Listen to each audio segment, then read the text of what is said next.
So every possible way the world is being disrupted in this pandemic, and Hashgacha Proteus dictates that nothing is an accident, God forbid. Everything has a deeper meaning. And the Rambam paskins in the beginning of the laws of Tinius, he says that when a catastrophe strikes a community, it's simply achzorius, cruel and insensitive to think it just happened randomly. And it's actually the whole basis of why we fast on fast days, because a catastrophe means we have to be more introspective and more soul-searching and look deep inside ourselves to see what we can do. Now, it's very important, and I want to just say at the outset, fundamentally important to remember, this does not mean pointing fingers where people say, because you did that, or because someone else did something else, that's why this happened. That's not the derech hateva. We don't point fingers. We all look inside ourselves, and we look to become better. I just saw in a sikha from Achar Shal Pesach, Topshin, 1940, 80 years ago, where the Rebbe Rashab, Tziddik Rebbe is quoting the Rebbe Rashab. The Rebbe Rashab says, Hashgacha Proteus means, I'm reflect nicht parvos, reflect selibvos. Divine providence doesn't mean you ask why. Why God does things, only God knows. Those are God's mysteries. And it's not our job to sit in judgment or to try to figure out why God does things. What we have to ask is selibvos. What do we learn from this? What are we supposed to do about it? In the language of the Rebbe, time and again, whenever the Rebbe was asked questions, whether it was about the Holocaust or other tragedies, he would always say, we don't know why, we don't ask why, we ask, what are we going to do about it? When I heard this from the former Chief Rabbi Lau, Yisrael Meir Lau, when he came to see the Rebbe for the first time in Topshin Lamed Daled, 1974, it was right after the Yom Kippur War. And the Rebbe asked him in Yechidus, he was then the Rav of Netanya, a town outside of Tel Aviv. The Rebbe asked him in Yechidus, he said, what's the mood? What's the matzav ruach? What's the mood, the atmosphere like in Israel now? And he responded, it was right after the Yom Kippur War, and as some of us may remember, in stark contrast to what happened after the SixDay War, where there was euphoria due to the nisim, the miracles, the very few casualties, Israel tripled, the reconquering of Yerushalayim, the Kaisel, and so on. After the Yom Kippur War, it was a very much different scene because there was arrogance, mistakes were made, and unfortunately there were thousands of casualties. So the matzav ruach, the mood wasn't good. Thank God, miraculously it turned around, and of course the Jewish people won the war, but it came with a price. So he told the Rebbe, people are saying, "Was wird sein? What will be? Ma yiyeh." And the Rebbe, the way he told me the story, the Rebbe grabbed his wrist and said to him, Rabbi Lau, Jews don't ask what will be. Jews ask, what are we going to do about it? We don't ask ma yiyeh, we ask ma naseh. Not was wird sein, was wird getan. A victim, and I'm explaining this now. The Rebbe, that's where I'm explaining the Rebbe's words. A victim says, what will be? You throw up your hands, what will be? A Jew who knows that the Eibishter does not send us a challenge that we cannot deal with, knows God will never ever send something that we cannot deal with. Never ask what we'll do. We ask, what are we going to do about it? And this situation now is no different. And just to drive the point home, and this since we're talking here to the Noshim Tzidkonius of Klal Yisrael, Noshim Tzidkonius Shabi Yisrael, whether you believe that you are an Isha Tzidkonius or not, it doesn't matter. The Rebbe did believe that in you, and said that the schus of the righteous women of this generation, the Geulah will come just as it was. Ki Meitzeischem Eretz Mitzrayim, and then in the flood, just as it was when the Jews left Mitzrayim the first time. The first goal is, it says, B'schus Noshim Tzidkonius. So, in a Neshei Chabad convention, midwinter convention, in the year Tofshin Lametes, 1979. So so it was in Detroit that year. It was in Detroit, and the convention was midweek, and the women from New York were going back Friday on their flight back to New York, back to their families for Shabbos. There was a big snowstorm in New York that winter, that day, and the flights were canceled. So the women were called in. I think Mrs. Swerdlov, who may be on the call or not, but I'm looking at the actual answer from the Rebbe. So there's a written answer that the Rebbe actually answered. So the women called in to Merkis, the Rebbe's secretary, to ask the Rebbe for a bracha because we're stuck in the snow, is the expression that was used. And we want a bracha that the snow should stop so we should come back home to our husbands and our families. And here's what the Rebbe answered. I'm reading verbatim the Rebbe's Ksav Yad. He answered it in Hebrew. He wrote it in Hebrew, and then it was translated into English. So I'll read the English because just to save time. But you know what? I'll read actually both. It's worthwhile because you literally can apply it to our time right now. The Rebbe writes, "Date is Chav Bei Shvat of all days. Tav Shalom Etes. Chav Bei Shvat. Lepela Hachi Gadol." I'll translate all this, so bear with me. Lepela Hachi Gadol. Shala'achrei shemedabrim ubarichas ubekama v'kama pa'amim. Al dvar teres habal shempet. Shebechol dover heroa ba'avedas Hashem. V'gam hein ba'atzmon b'vadei noyemois al dvar zeh. Kishekora lehen inyan shekavanose brura. Mechapseis biyurim b'shunim betachlis.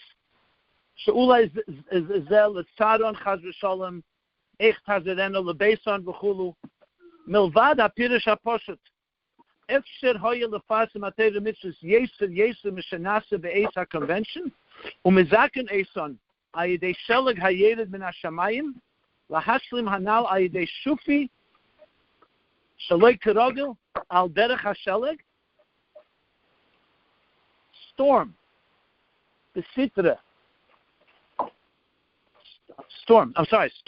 Biyahadus. Bi'ir. B'zdei ha'tufa. So I'll translate. I'm reading literally a translation that the Rebbe himself edited. The Rebbe writes like this: the Baal Shem Tov's teaching that every occurrence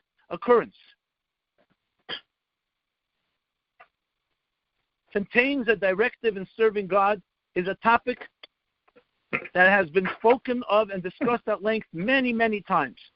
I'm sure that you too have given speeches on this topic. Yet now, when an incident has happened to you, i.e., you're being delayed in Detroit by the New York snowstorm, whose occurrence is a clear meaning and purpose, you seek to attach to this incident most distorted interpretations. Example, perhaps the delay is designed to distress us, God forbid, or how are we going to return home, etc. Anything but the simple and obvious interpretation. The simple and obvious reason for the delay is that it's possible for you to now disseminate Torah and mitzvahs to a far greater degree than was accomplished during the convention.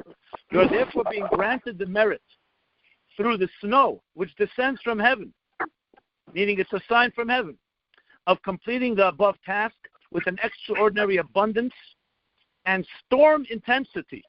The Rebbe added the word storm intensity of Judaism, similar to the extraordinary abundance of the snowstorm.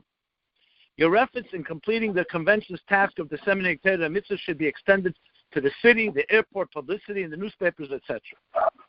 Okay, so that's what happened. They stayed there for Shabbos, and they increased in their activities. And then, on Sunday, once they told the Rebbe what happened, the Rebbe answered, Ma lases v'yeh b'atzloch harav v'mela hamayna gam ba'yem kol achas v'achas l'beso.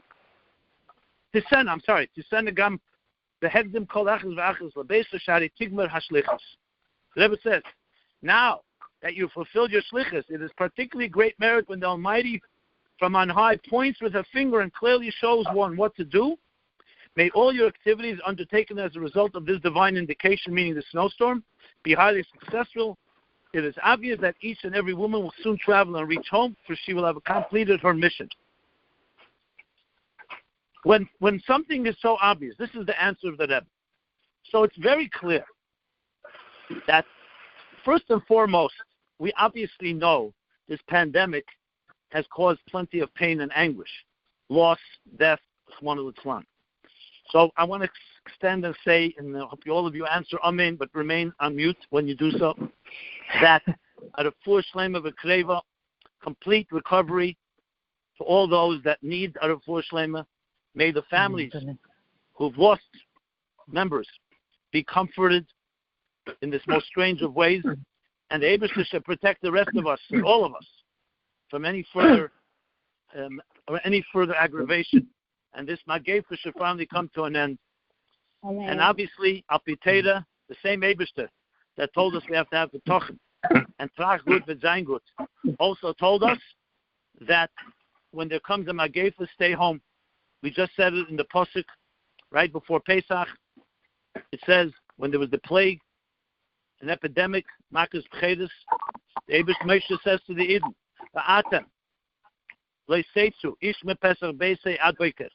You shall not leave your homes until the morning, until the Geulah comes. And this is basis of dinim and halachas, which I'm not going to go into. We follow Rabbanim, we follow medical authorities. There's no games, it's Pekuach Nefesh. At the same time, although we don't understand why, like I said, but we know that we're not stuck, just like we're not stuck in a snowstorm, we're not stuck in a pandemic. It means the shlichus that we have has to be done perhaps in different ways. And we have to be innovative. And like the Rebbe said then, in Tav Shalom Etes, that God forbid to think it's coming to cause aggravation or other things. It's coming to show that we have a job to do. And the Eibusher, for whatever mysterious reason, wants us to do it now through our homes, through maybe online, through all the tools and methods that we have. Even right now, the fact that we're doing this conversation is on Zoom or online. This is the way Hashem sent technology for this purpose. So we have to remember. Rabbi Jacobson, I'm going to remute everybody. Can you re-unmute yourself? Because I see that some people unmuted. So I'm going to mute them all, and you unmute yourself, just yourself. Okay. Okay, so only Rabbi Jacobson unmute, please. Everybody else stay muted. Okay. Rabbi Jacobson, you have to press, I don't want to say what, to unmute yourself. I don't want anybody else to do it. Rabbi Jacobson, you press *6, and you will be unmuted. No? Okay, 1 second. Okay. Rabbi Jacobson. Now I'm on. Okay, good. Okay, everybody. Okay, so now Rabbi Jacobson, now unmute, please, because I had to do it again. Okay. Good. Thank you. Continue? Yes, please. So there's no question that we're empowered now to dig deeper, and put it bluntly, I'm literally paraphrasing the Rebbe. A snowstorm, which may cause people to feel they're stuck, or they're trapped, or they can't make movement, is meant to lead us to a storm in Yiddishkeit, a storm intensity of Judaism. So I would say, without hesitation, that a pandemic of a negative sort, of a virus, no matter how terrible it is, has to lead to a pandemic of goodness and kindness. And nothing less will do. In other words, it cannot be regular. If there's a storm in the negative sense, it has to lead to a storm in the positive sense. So this brings me to Chof Ches Nisan, which was yesterday. Another absolute Hashgacha Proteus, without question. Think about it for a moment. Let's pause everything. Let's think for a moment.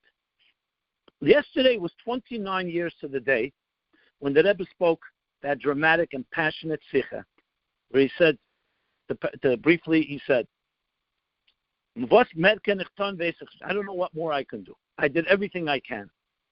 And now, the thing I can do is to give it to you. Do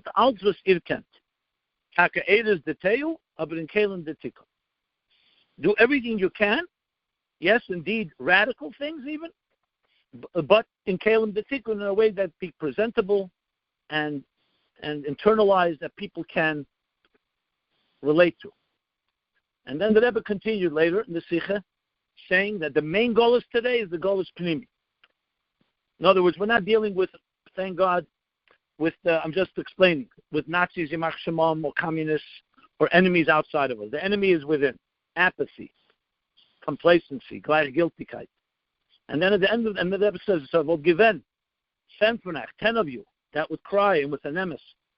Ad Mosai, Mashiach would come. And then at the end of the Sikha, the Rebbe says, there'll be 1, 2, or 3 of you that will discuss, will strategize. What to do and how to do. Just quoting the Rebbe's Aces, 29 years ago. Basically, we are now in the 30th year, the beginning of 30 years since the Rebbe said that Sikha. Interesting, 30 years. It's 70 years from when the Rebbe assumed leadership. It's 80 years from when the Frierdiker Rebbe came to America, which we know was the beginning of a whole new tkufa, a new era. It's 100 years since the Rebbe Rashab's Histalkus phase in Nisan Tafresh Pei, 1920. Same day, the Frierdiker Rebbe assumes leadership. The Rebbe, a number of Sikhs, talks about these 3 generations. The Rebbe Rashab, the Frierdiker Rebbe, and the Rebbe. The Rosh Tevis Miyad, Menachem, Yosef and Yitzchok, and Dave Ber, Miyad Hein Negol.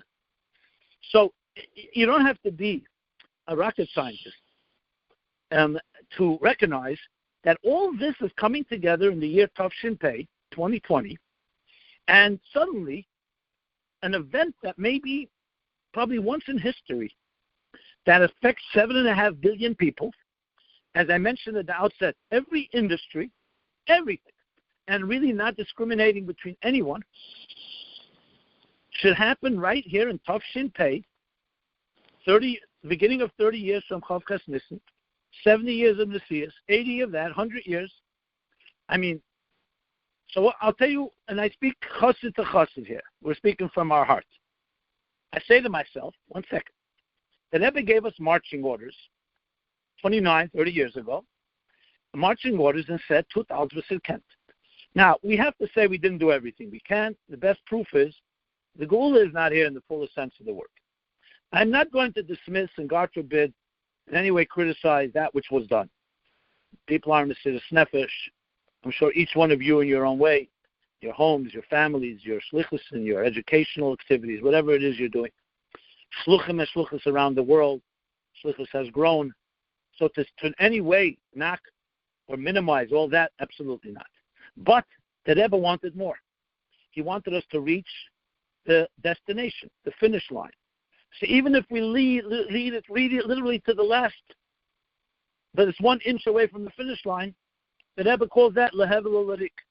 And everyone's shocked. How could the Rebbe say lehevel larik? It's words we say in Aleinu. It means to waste. It's like spit.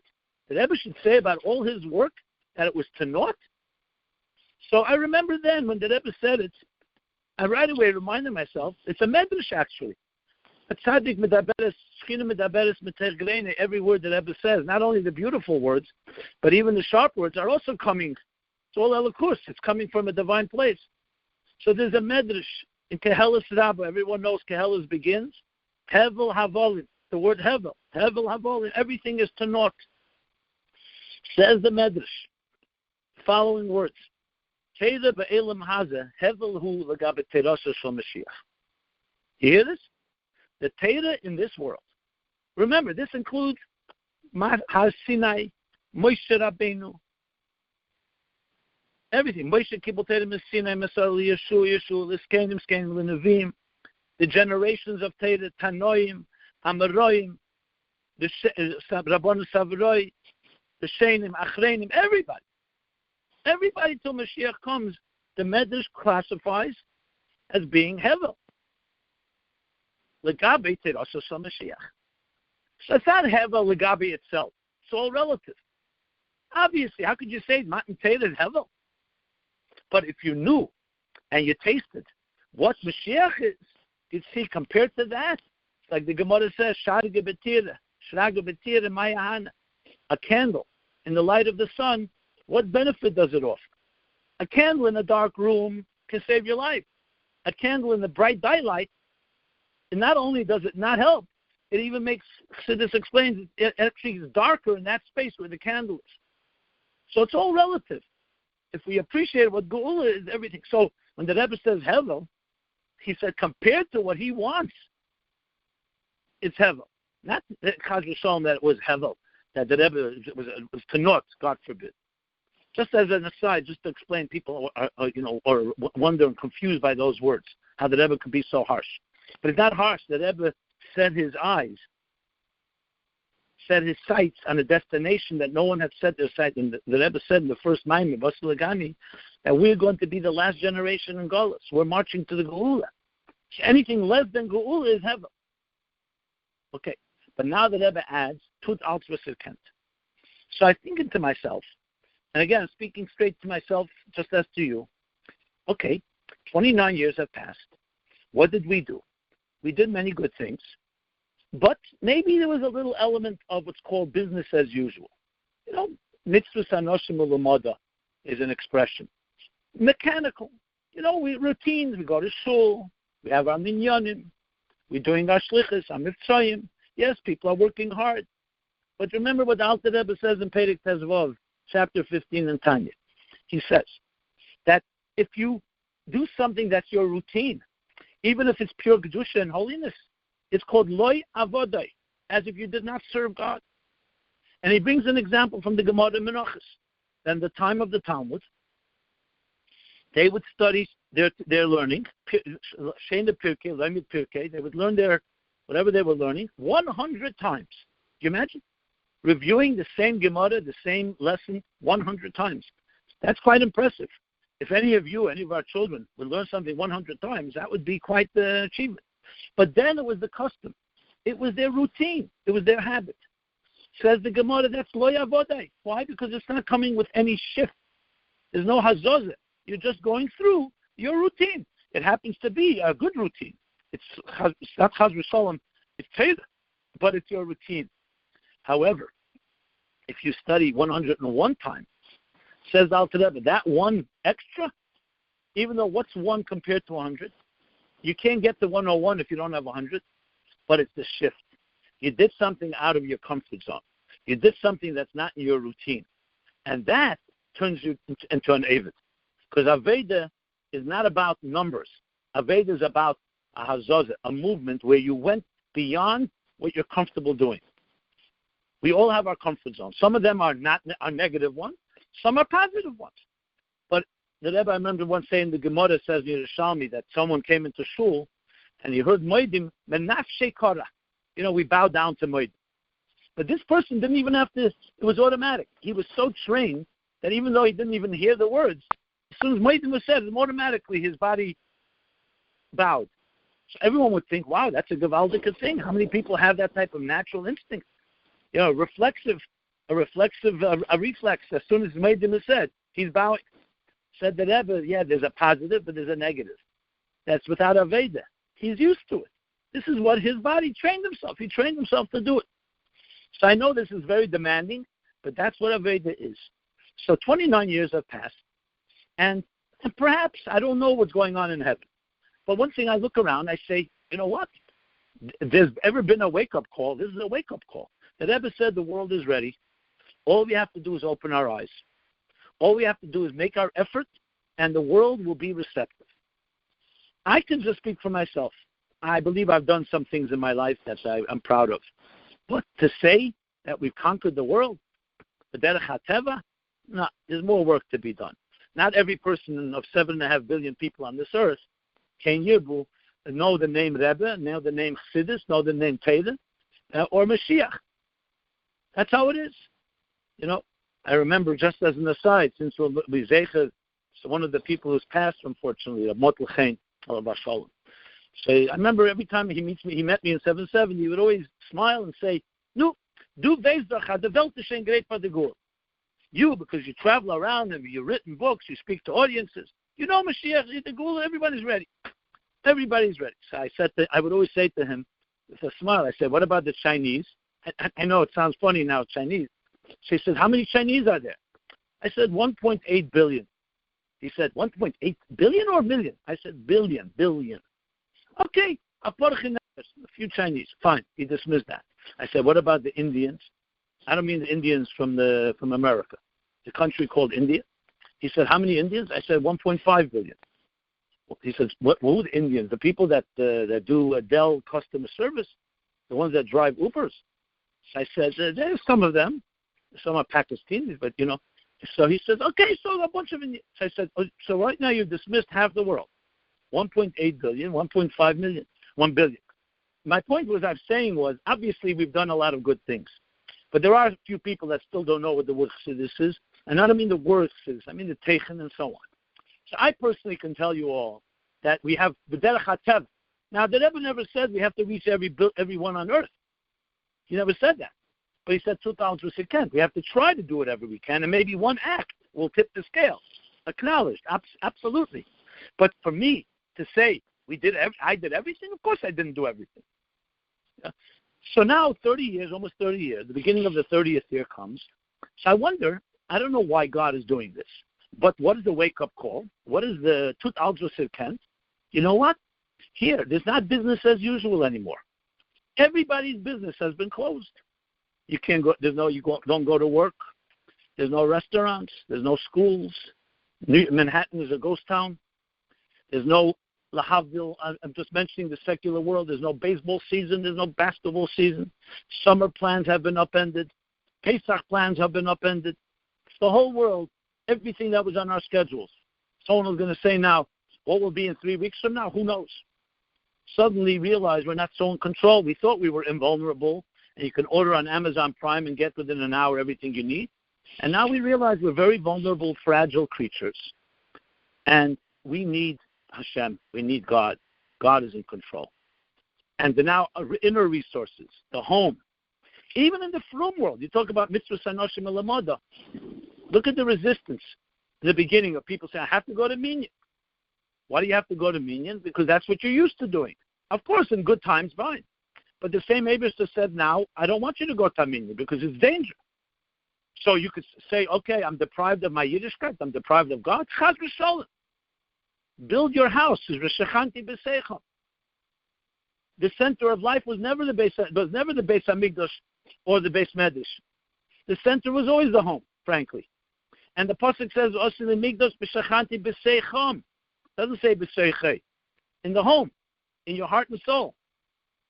So perhaps this is forcing us also to go out of our comfort zones, even in our Yiddishkeit, and find God through a little Aveda. Now you got to work on it. Yeah, maybe it's time to get under a talus if you're a man and daven 3 hours Aveda on Shabbos because you can't go to shul. There's no social scene, and so on and so forth. So using those examples, my point being is that if you combine the Rebbe's words, 2,000 Kent, we now have an unprecedented opportunity like never before. And I'm talking now again from my own experience. I've traveled the world. I speak. I teach. I write. I've never had the receptive audience like now. People are very, very fragile, very vulnerable, as I mentioned, very receptive. I can't tell you how many people have reached out to me, basically saying, the world I used to be so comfortable with, all my crutches, my comfort zones, my security blankets. A guy called me from the finance world. I know him many years. He used to come to my classes, but he always told me, I don't have time now. Maybe when I retire, I'll start dealing with my spiritual life. Now he's telling me all I have is a spiritual life now because I can't rely on my business. I don't know what's going to be tomorrow. So the receptivity. I put the two and two together, and I said, if we're not for the pain and the loss and the death, Rahman al-Islam, this is a spiritual awakening. There's no question about it. Because when you learn Chassidus, it talks about how Olam Hazeh, the material world, is so negligible, is so weak. However, it seduces us, it hypnotizes us into thinking it's powerful. Now that has all been humbled. Who would have thought 3 months ago, 2 months ago, if you said to somebody, listen, I want to come over and let's have a shir and learning. He'd say, well, tonight I'm going out to a new Italian restaurant. Okay, that's tomorrow night. Tomorrow night I'm going to a basketball game. The next night I'm going to the theater. The next I'm traveling now to Bermuda, wherever, I don't know, wherever it is. Now all of those answers are not there. So all the Olam Hazeh so-called material escapes are not there. And it's very fascinating to see what people are turning to. How much time can you spend with nonsense? So there's a very big turnout inward, What does family mean? What does the home mean? And for a frum Jew, what does davening mean? What is our relationship with God? Is the synagogue my only place I relate to the Eibishter? And how do I connect on a deeper level? I mean, anyone with a little thought here, what we have here is an opportunity that's unprecedented. And I qualify again. This is not justifying or explaining God's mysterious ways. We all wish, as the Rebbe would often say in Fabrengens, that the Eibishter could do all this without pain. But for some odd reason, people usually don't wake up unless there's a little pressure. And that's why, again, we hope and we pray that we have enough of it and it's over with and we learned our lesson.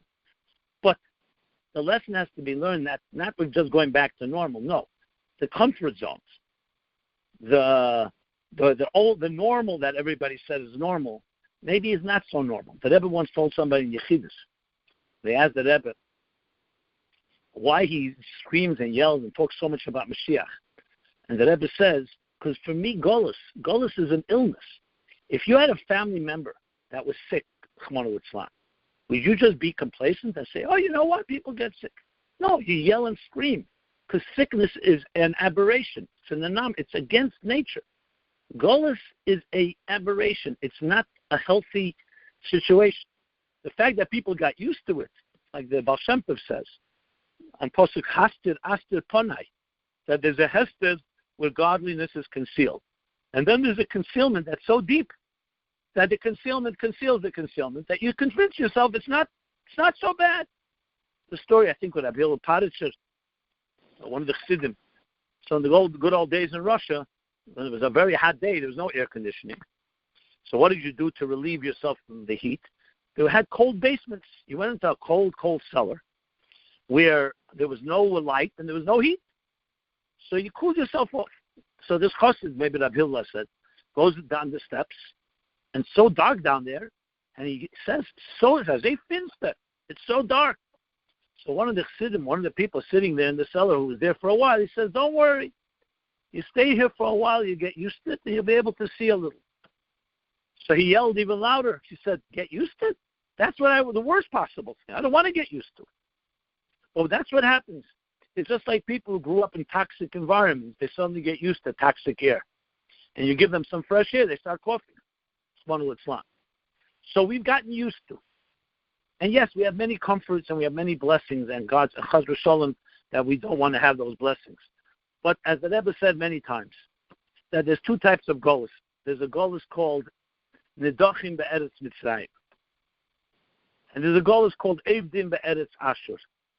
After the 6-Day War, which was a great euphoric call, as I mentioned earlier, there was a time when, it was literally the Rebbe said himself, that Tishrei, Tavshich Chot Ches, the end of 1967, that this, he says, the Kiyum is the fulfillment of what it says in the Pasuk, V'hoye b'yom hahu, and it will be in that great day, Yitaka b'shefer gadol, that there'll be the sounding of the great shefer.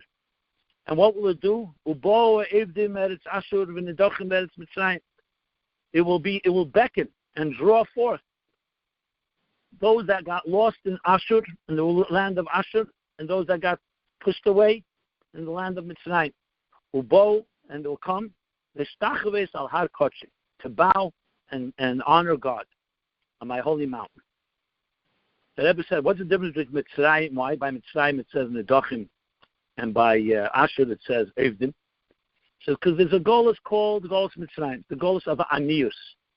That's the exile, the displacement of poverty, of oppression, of affliction, like Mitzrayim. Then there's a different Geulah. There, it pushes people, it pressures them, Nidachim. But then there's a much worse Geulah. It's called Ashur. Ashur with an aleph. Comes from the word prosperity. Oisher, also connected to Oisher with an ayin. Well, it's pleasure. The Geulah of pleasure, where you have a lot, blessings. And that Geulah, even though there's no oppression, is much deeper because there you get lost. There you could be so convinced that everything is good that you think that the oppression of Mitzrayim, you never convince yourself that darkness is light. When things are going well, you can convince yourself, hey, my life is good. I'm healthy. have a nice family, have Torah mitzvahs. It creates the comfort, as I mentioned, the comfort zone of Kedusha. And that you can get lost in, because what do you do about that? Mitzrayim, you at least know there's a problem, so now you there's a problem. Let's go heal it. Let's go figure out how to get out of this God-forsaken place. But what happens if everything is comfortable? And that's Avdim. And the Rebbe spoke about that now. Over the centuries, we were suffered from Mitzrayim, the Golus of Anias. Now the Golus is one of comfort. Vayishman Yeshurun Vayivat, when you're comfortable, you can become far more rebellious. I saw Yechidus in Tavshin Chav Dalet, a short Yechidus. The Rebbe says to somebody, it's typed up, so we have the language. The Rebbe says to someone that the Jews went through every Nisoyin in life. We went through the Nisoyin of Anias, poverty, of oppression, Golus, the Nisoyin of Znus, of sexual problems, all kinds of Nisoyins. The Nisoyin today is, the Rebbe says, the Nisoyin is Freiheit, freedom. The Eibishter Zogt Eden is the Lashon of the Yechidus. Natach Freiheit, Olam Zen Shezel Mashiach. Here you have freedom, and let's see whether you'll want Mashiach. That's what the Rebbe said. And he went on and said, the Geulah is not going to come from Russia and Morocco, where there's a lot of Anias. In Tavshin Chav Dalet, talking about 1964. It's going to come from America and Australia. That's what the Rebbe said. These are the countries where there's prosperity. Because when you're comfortable, nothing pressures you. You feel, I would suggest, just as an aside, maybe it's not an aside, I always say this, every Rebbe had his Muhammad. The Rabbeim until the Rebbe, their Muhammads were with the Tsar, with pogroms, with poverty, with over-discrimination. You know, the Alter Rebbe, the Mittler Rebbe, the Tzemach Tzedek would go to Petersburg, try to negotiate for the Jews. It was all Tzoros. The Marash, who knows what was going on, the pogroms, the Rebbe Rashab, Tzedek Rebbe, had to do with the Bolsheviks, communists, Beis Tammuz, everything.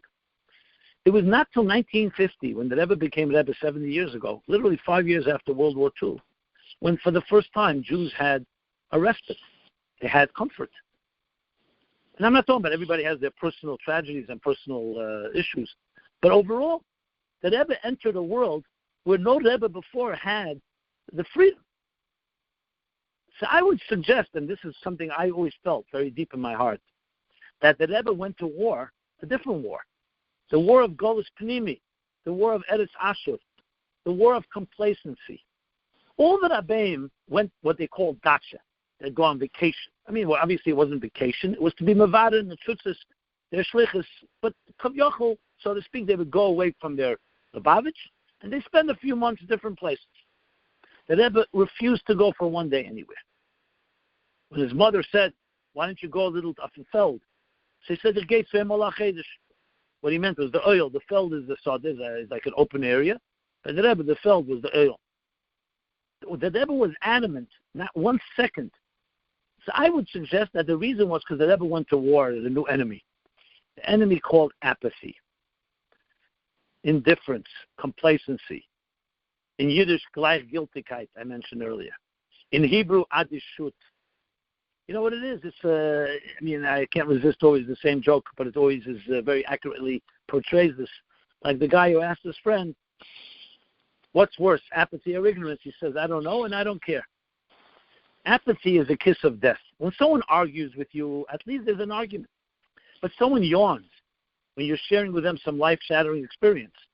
They go to sleep on you. Who do you talk to? It's kaltkeit. It's amolek. There's no one to talk to. There's not even an enemy. It's completely indifferent. Well, this pandemic has definitely woke up people from indifference.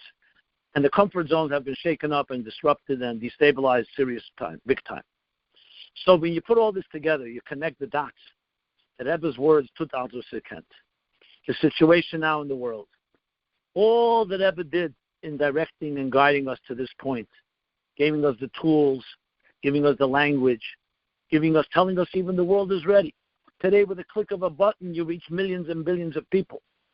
Mala Oris Deus Hashem Kamayim Liyom Chasim is no longer, you no longer need a miracle.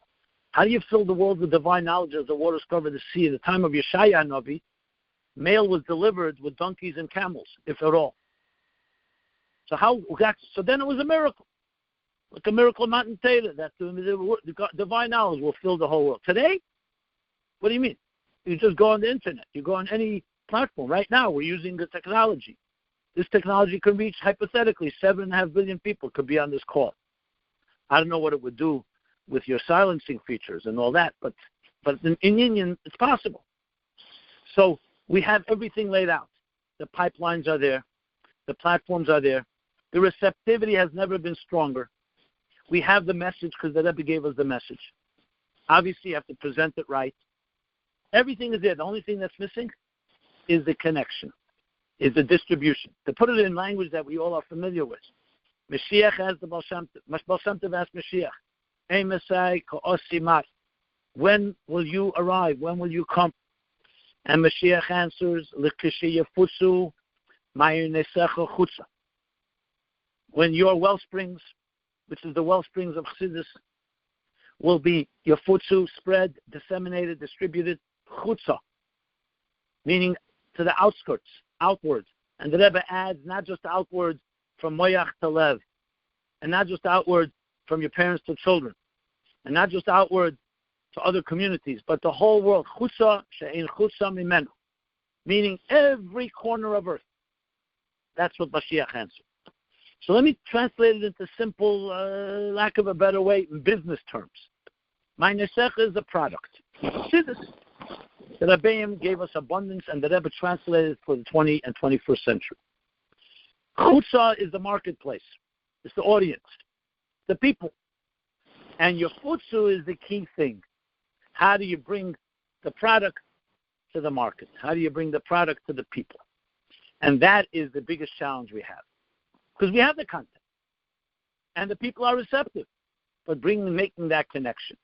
The Rebbe once wrote to one of the Moses, he wrote, Kimedumani, it was the Rebbe's humorous way of making a point, Kimedumani, which means I think that the Lashon is Yafutsu v'lo yatfisu ma'nesecha chutza. Translated. I believe that the language expression is this dissemination, not the printing of Chassidus, but the dissemination of Chassidus. It's a big difference. The Rebbe would say in Fabrengens, "Medruck das up, umelek das auf the politzer." You print up the Maimer, the Sicha, Chassidus, and you put it on your bookshelf, and that's where it sits. Yet Yufutsu, the Baal Shem Tov didn't say printing.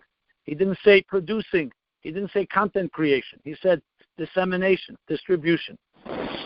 So we are charged, simply put, to disseminate and distribute. No one's asking us to create Chassidus. No one's asking to create the marketplace. It's there already. It's been given to us on a platter. And we even have the pipeline. We don't even have to travel. Look at now. I can tell you the last 3-4 weeks, I did more programs than the last 3 years. I can't say mamish more, but reaching more, because technology offers, you can reach, you can just sit wherever you are and teach and speak and inspire and have conversations, have fabrengens. I've had at least 5-6 fabrengens everywhere from England to South Africa to Australia to Europe to Israel, America, etc. So nothing stops us. So when you put together the words 2,000 sekent, the matzav in the world today, it's very clear. It adds up. We have an opportunity like never before to turn this storm into a storm of Yiddishkeit, Chassidus, and above all, Mashiach and Geulah. What's Mashiach and Geulah at the end of the day? The Mashiach said it. What's your Futzim and Sech Chutz have to do with Mashiach? What it says, Geulah? No. Because Mashiach is Elokus in this world, and what is Chassidus? The teaching of Elokus in this world. How you reveal in every little detail godliness. So now let me bring it to specifically, this is what I said so far as to everybody. Speaking here now, I have the honor to speak, as I said, to the Noshim Sitkonis, the righteous women of our generations. You have a shlichus that's unique, more than everybody. First of all, the Lashon of Chazal, Noshim Sitkonis. Secondly, look at the matzav now. I don't know who said it, but I heard it before earlier, that today men's roles have changed dramatically. They're not going to work. if their teachers are not going to school. The women's roles of being the Akeres Habayis has not changed at all. If anything, it's now the center of all activity. And frankly, also more pressured. Children all day at home. But it's also an opportunity to look at, in Tafshim Mem Zayin, that Rebbe said, came out then, that we should make a Migdash Ma'at from our homes. Everyone always thought a Migdash Ma'at, as the Pasuk says, Yecheskel, after the destruction of the Beis HaMikdash, Yecheskel asked Hashem, so where are the Jews going to go for their spiritual sustenance? So he said, Ve'eyelehem Migdash Ma'at. Let them build mini sanctuaries, Bate Knesiyas and Bate Midrashas. But the truth is, as I said before, the Pasuk says, V'asid Migdash v'shachanti b'seicham. God doesn't rest in buildings. He doesn't rest in stones and bricks and mortar. He rests in our hearts and souls. The Beis HaMikdash is a model for your heart and soul. And the Rebbe then discussed at length to build from our homes a Migdash Ma'at, meaning even our children's rooms should have a Siddur, a Chumash, a Tanya, a Tzedakah Pushke. The Rebbe even mentioned before Pesach, a Haggadah, maybe a designed, a illustrated Haggadah. He said we have to turn our homes into a little Beis HaMikdash. You could even call it a Beis Chabad. Chabad, Teda Aveda Gemil Chasod. Today, it's become apparent, especially as we know the Pasuk I mentioned before, V'atem le'seitzu, ish mepesach be'sei ad beker. That's connected to another Pasuk in Yeshaya. In Yeshaya, the Gemara that talks about plagues and epidemics says to stay home and quarantine yourself, brings another Pasuk from Yeshaya. Leich Ami. Yeshaya is saying, go, my people, my nation. Uba b'chedarecha, and come into your rooms. Zgoyer d'losecha ba'adecha, and lock your doors on your behalf and your protection. Savi, conceal and hide yourself. Kemat rega, almost for a moment. Ad yaver zam, until the anger and the wrath will pass. A pasuk, very heavy pasuk. So Chassidus brings the pasuk and says b'chadarecha, can mean literally, of course, going into your homes to protect yourself. But chadarecha also goes on cheder hatfilah, cheder hateder rather, that you're supposed to go now internally, learn more teda, and daven more, and serve God more. So yes, there's an element of refuge and protection, but the Eibishter didn't tell the Eden to go into their homes to protect themselves, even though that's the basic reason. Because Hashem could have also protected them if they were outside. Just like he told them, put blood on the mezuzahs, on the doorposts. So what, God couldn't distinguish between a Mitzri and a Jew? But there's also a positive. Go into your homes, because your homes is a place of Kedusha. Bring the Korban Pesach. Connect with your families. So there's a whole positive that can come out of it. And who better is trained to do this than the Akeres Habayis? What was the center of Jewish life throughout history? People make a mistake. They think it's the Beis HaMikdash. No one lived in the Beis HaMikdash. Only Kahanim and Levim were allowed in there. Yisraelim came 3 times a year. Pilgrimage, Aliyah L'Regel. You don't live in a shul and in a Beis Medrash. It has its role. What is the center of Jewish life? It was always the home. We've forgotten it for some of us, either because it became more glamorous, jobs, to be out there, have fun, social connections. What's the first thing which we hear time and again in every drasha? When you build a city, a Jewish community, what do you put money for first? A shul or a mikveh? If you have money only for one, where do you begin? The Cheder people say a shul, because without a shul, we don't have a Jewish community. It's not true. The Jewish community begins at home. What would psychologically a child be like if we did not begin living at home in its nest, nurtured, loved? We begin our lives at home. Every one of us spent 9 months in a home. It's called your mother's womb. And you learn the whole Torah there. So we begin completely protected internally.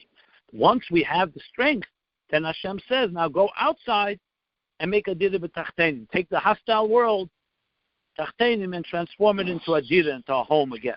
Dira is the focus. Home, always a home. Shachanti b'seichem, but it begins from the home. So, Geulah is on many levels, Mashiach. There's going and bringing the message to everyone out there, but it's also saturating our own homes, our own environments, our own families.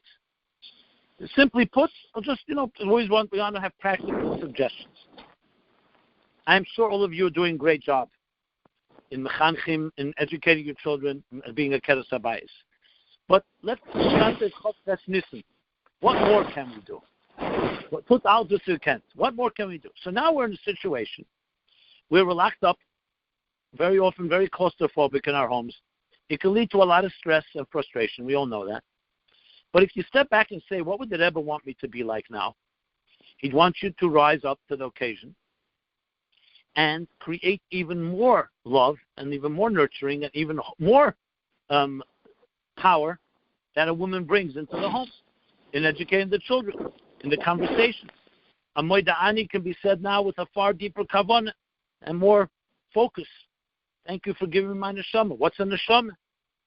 I was just speaking to a group of teenagers a few days ago, and I said to them, the last pasuk in Tehillim, Kol neshama tahalal ka.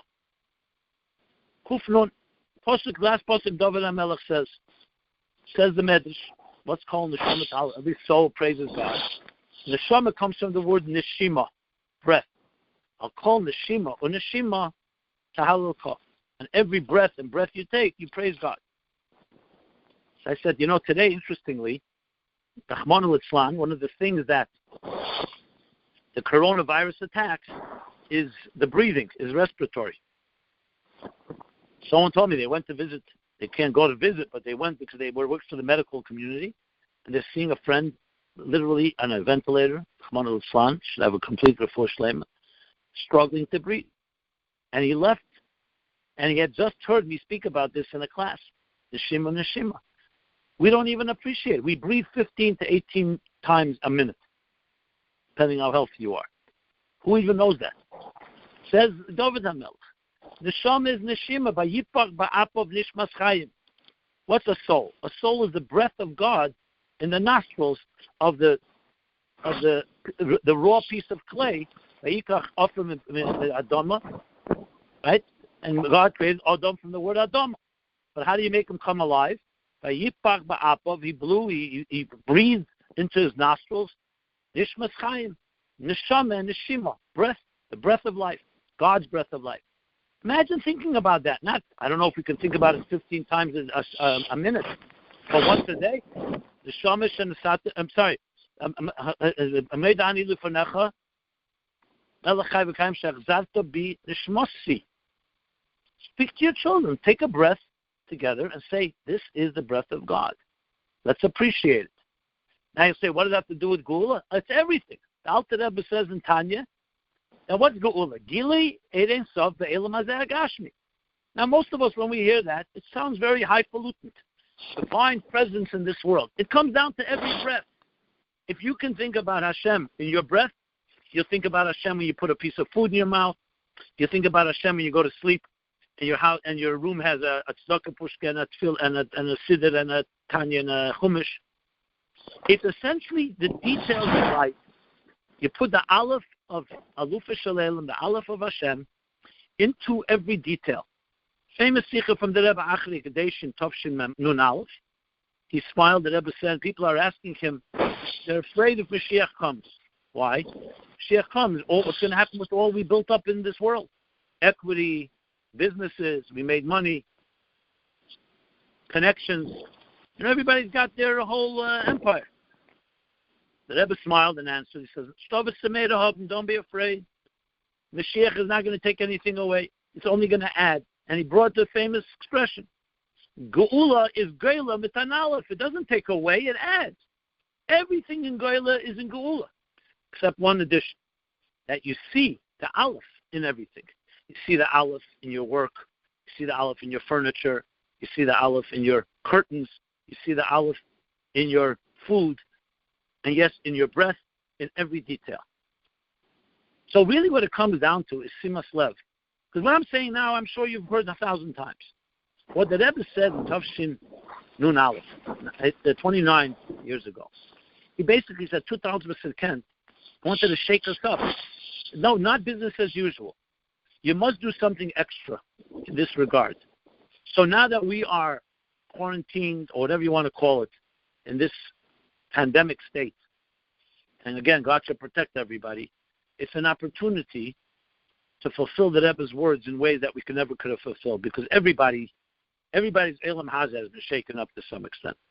So now we can bring a little Ruchnius into it. And Ruchnius is godliness, and godliness is the Aleph of Aluf Shalelam, and it turns Geulah into Geulah. We have now new opportunities, and it comes down to starting from little things. I say little, nothing is little, but even seemingly small things like in your home and how you speak to your children and to your husbands and to the older children, and just by extension to friends, calling even people you may not have spoken to, getting beyond our pettiness.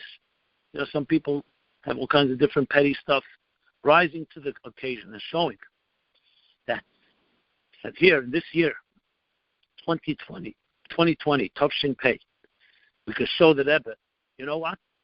We got your message. We're going to do something we never did before. Because listen, the world is now undergoing something it never experienced before.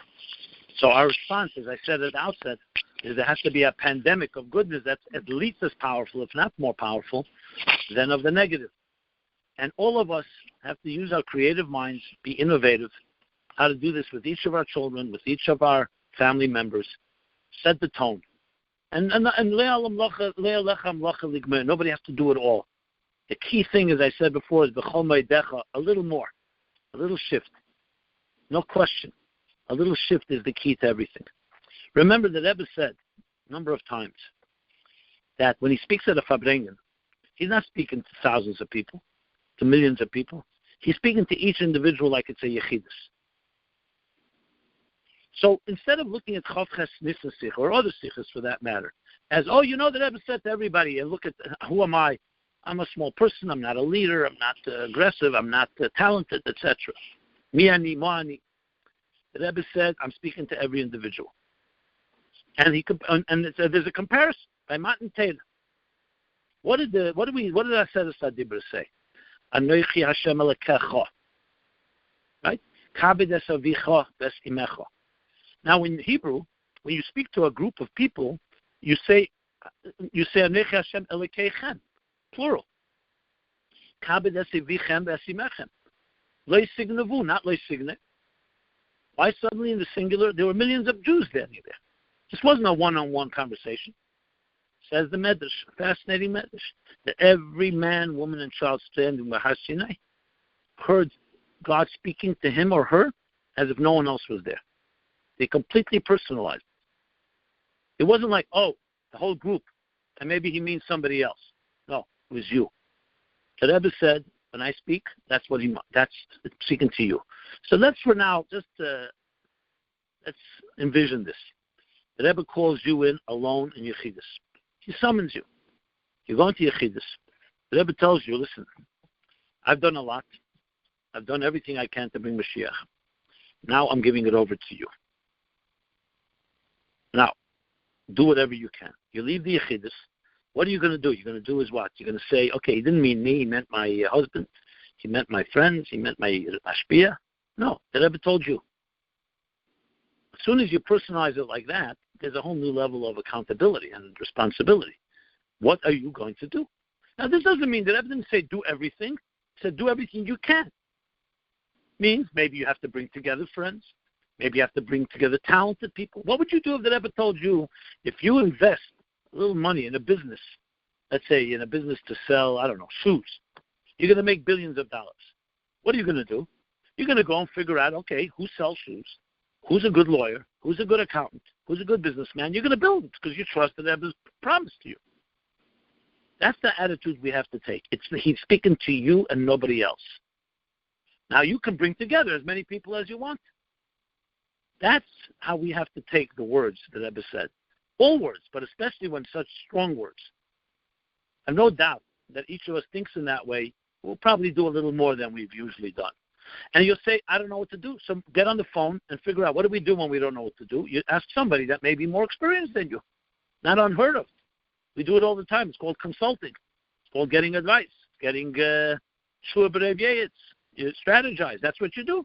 Just like if you don't know how to use your iPhone, lahavdil, you call somebody. You call your kid or somebody who knows technology and says, okay, how do you do this? No, we know how to reach out. We're adults. So I can go on and on. I know there's a curfew and limits here. So let me just sum up the following words. Everything I said here, I speak to myself just as to yourself. I feel that there's everyone with the shlichus we have right now. We're here for a reason. In this pandemic, this episode is going to end. But we're going to look back at this time, and the question is going to be asked to yourself.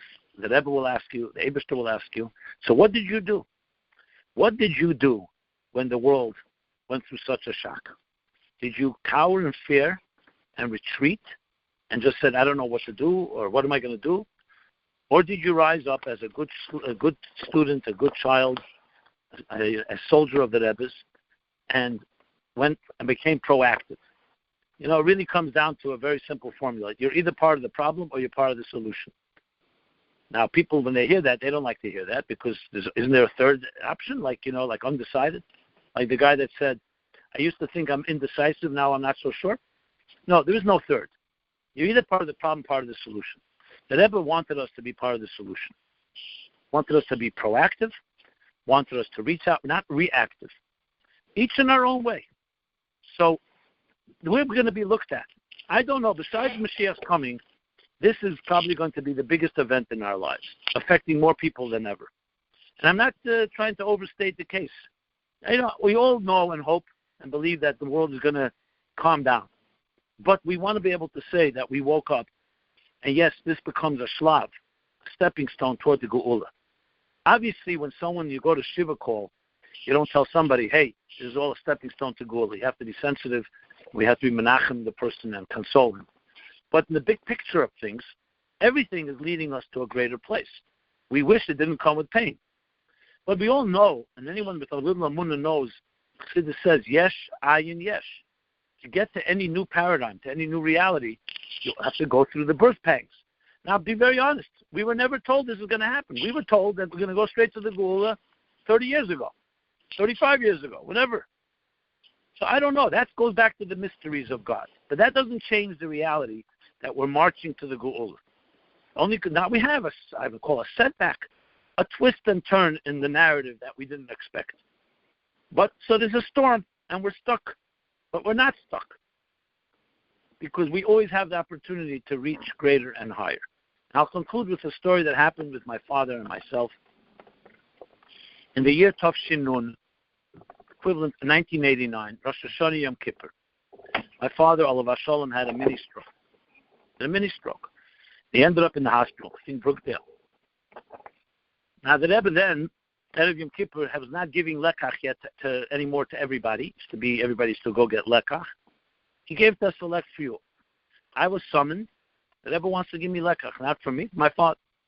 Gave me a piece of lekach, 2 pieces if I recall, sweet honey cake, and said to me, "Testify dein Taten, sag mir einmal gesunde, als dies und gesunde Jahr, should have a sweet and healthy year." Then the Rebbe smiled and said, listen to these words. Mamish what I said before, the other notes I mentioned. Sagen, als verendigen sein Schliches dort, wird man ihm von dort nach Reis losen. When he will finish his mission there in the hospital, they will release him. Okay, I went straight to Brookdale, and I brought the cake. My mother was there, and I told my father what the Rebbe said. And my father did what he had to do. Spoke to doctors. It was his shlichus. Just to show you that this wasn't just a nice, cute line, right after Yom Kippur, Rabbi Chadakov, who was already older and not so well, came to see my father day after Yom Kippur. The Rebbe will wissen, he says. The Rebbe wants to know, did you finish your shlichus yet? Did you finish your mission yet? Now tell me, my father ended up in the hospital, not because he was going on a mission. He went because he didn't want to go. He had a mini stroke. He had no choice. Who goes to hospitals, B'chlal? You only go because you have no choice. But the Rebbe doesn't see things like that. There's always a higher purpose. You're there because the Eibishter wanted you there, and he couldn't get you any other way. Why it had to come through pain? Again, we don't know. That's how the Rebbe looks at it. And when you finish your shlichus, you're released. We are on a shlichus now unprecedented. I mean, they tell this as a joke, but I think it has some meaning. I'm saying it just a little humor is always good. They say that the Breslov Chassidim have long payas. Why? Because if they end up in Gehenna, the Breslov Rebbe will slap them out. Rab Nachman of Breslov by their payas. Okay. What about Chabad? Now, we hope not enough for Chabad end up in Gehenna, but in case, what happens? They say the Rebbe stretches out his hand. So everybody thinks, of course, the Rebbe is going to pull you out. No, he gives you $1 and says, Hatzlacha and your shlich is there. In other words, there's always a shlichus, even if it's in Gehenna, even if it's hot. There's a shlichus. So we are on the shlichus now. The shlichus has led us to our homes. Interestingly, away from the shuls, we can't be in shul right now. Away from public squares, away from social connections. Social distancing, but that doesn't mean that we're soulfully distant. We're soulfully more connected than ever. We have to dig deeper. This is our shlichus. And we can now reach people in ways, like I said, like we never can, including our own closest families and people, families and siblings and extended family, and strangers as well. So may the Eibush to help. It's coming together of Noshim Tzidkonius. And I'm not an Isha, so I can't call myself an Isha Tzidkonius. I could say this. I'm repeating the words of the Rebbe. The Rebbe gave you keiches, expected of you something to lead the way. To lead the way, and I think now, even more than ever, you can see. I have no question that if there's going to be a revolution, a pandemic of goodness in the world, I think women would be best to lead it. Because they've always been a little closer to godliness, a little more amunah. Not taking away from the men, but it says in Sfarim that women have more amunah. And times like this, like in Mitzrayim, the men, when there was a Geulah, said, let's not have children. The woman said, let's have children, we'll figure it out.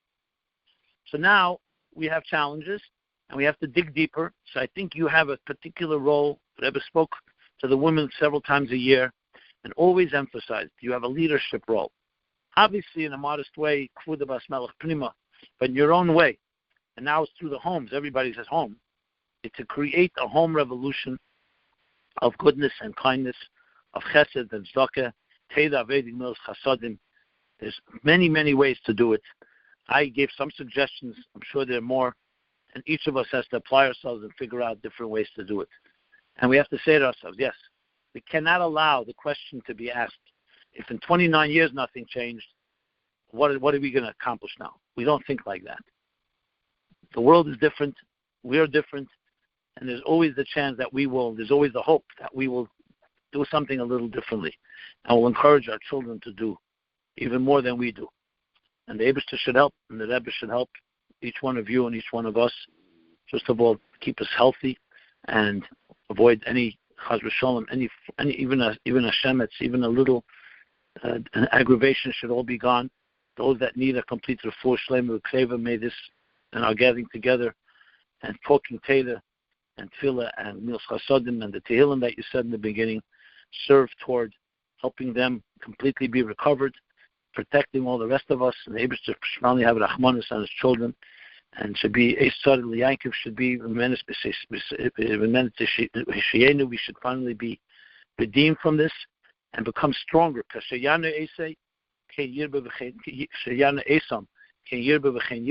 they were oppressed, the Jewish people, they became stronger, thrived, and flourished. To see nachas from yourselves and from your children and grandchildren. And we should finally, this alone, the achlotas we make, should pierce the heavens, because it's coming from our deepest part of our hearts, and we should be reunited with the Rebbe, as the Rebbe promised, that we'll see the Rebbe ben Niska, Zenzich min Rebbe, Lamata Masvaret Fochim, V'hu Yigalenu, that we should have the Geulah Mitzvah Vashlema, be reunited with the Rebbe, with all our loved ones, and finally get to the finish line, where Geulah will become Geulah, and we'll have done our little part to tip the scale. Everyone be well, be gebenched. It should only be a healthy next months and summer and going forward. And please, become proactive, share the message, bring it to every possible person we can bring it. Every one of us has our sphere of influence, and if we do so, there's no question we will be rewarded with a Geulah Mitzvah Vashlema even before Shabbos. So everybody have a good Shabbos and a good Chedesh Iyar. Ani Hashem Reifecha. The Rebbe explains When the Eibus is the healer, it's a form of healing as if it never happened in the first place, and we only come stronger for it. And I'll just give a little plug. I've done a lot of programs in class. I actually did for the Kinnis Teda the first time in English this past Sunday, and I spoke about this, a Sikha from the Rebbe, on this topic. You can find everything at our website, meaningfullife.com. It's a whole section there. I had a lot of different materials. So there always pull in There's more things that you can do. And if you have any suggestions or ideas or thoughts, I'm all open to anything today. We have to be able to open all the floodgates and do whatever we can, reaching anyone. So anyone, wherever you may be, if you're interested, if I'm available, I'm happy to share thoughts. Do a Zoom for a community or for a school or for a yeshiva, whatever. Someone has that, feel free to reach out to me. So again, thank you for the schus to sharing these words. Thank you, Rabbi Spritzer. Thank you, all of you. And thank you for your silence with the star 6. And everyone be gebenched. Kol tuv to everyone.